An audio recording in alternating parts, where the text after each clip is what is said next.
উত্তাল গভীর সমুদ্রের মাঝে দূর থেকে হঠাৎ উদয় হতো জাহাজ।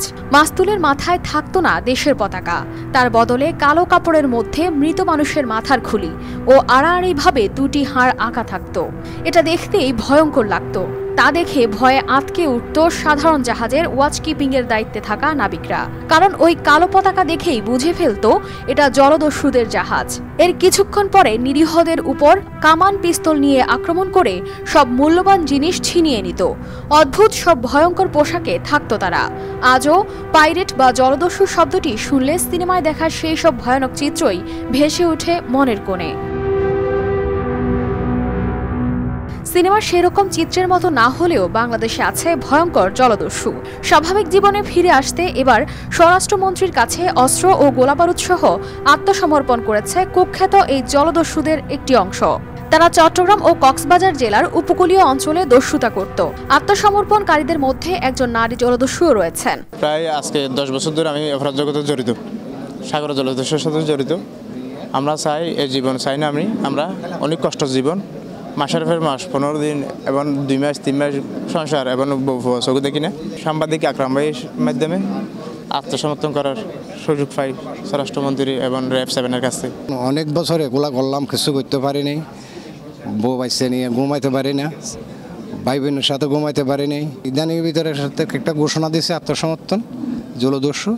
আমরা একটা সিদ্ধান্ত নিয়েছি আত্মসমর্পণ করে ফেলাবো। মানুষের ষড়যন্ত্রের কারণে আমরা এই পথ বেছে নিয়েছিলাম।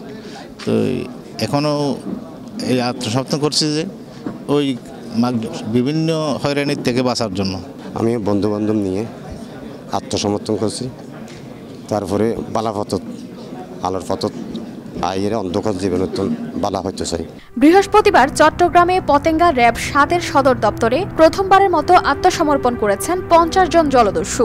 আত্মসমর্পণ অনুষ্ঠানে প্রধান অতিথি হিসেবে উপস্থিত ছিলেন স্বরাষ্ট্রমন্ত্রী আসাদুজ্জামান খান। আজকে 12টি দলের 50 জন জলদস্যু 80টি অস্ত্র সহ আত্মসমর্পণ করেছেন। এদের মধ্যে একজন মহিলা, আমি আগেই বলেছি। 50 জন জলদস্যুর মধ্যে 3 জন স্বরাষ্ট্র মন্ত্রণালয়ের তালিকাভুক্ত ছিল, তারাও সারেন্ডার করেছেন।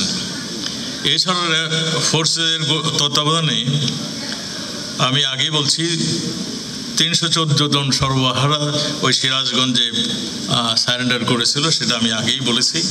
দেশি বিদেশি 90টি অস্ত্র ও 283টি গোলাবারুদ সহ Jasim group, Mintu group, Nasir group, Ramiz group, কালা রশিদ গ্রুপ, বদল্লা ডাকাত গ্রুপ সহ শীর্ষ জলদস্যু জালাল বাহিনীর 40 জন ও অন্যান্য দলের 10 জন জলদস্যু আত্মসমর্পণ করেছেন। আত্মসমর্পণকারী জলদস্যুদের মধ্যে রহিমা খাতুন হলেন একমাত্র নারী। দস্যু জীবনের অবসান ঘটিয়ে স্বাভাবিক জীবনে ফেরার সুযোগ করে দেওয়ায় সরকারের প্রতি আস্থা ও কৃতজ্ঞতা প্রকাশ করেন এ জলদস্যুদের পরিবারের সদস্যরা।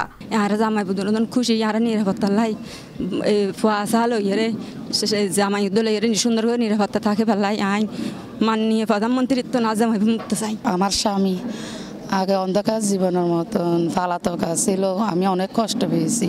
আর ভালো হতে চাই, আমার স্বামী অন্ধকার জীবনতে ফিরিয়ে আনতে চাই। অপরাধের এ জীবন থেকে মুক্তি ও একটি সুস্থ সুন্দর জীবনে ফেরার প্রত্যাশা জলদস্যুদের। News desk, RTV।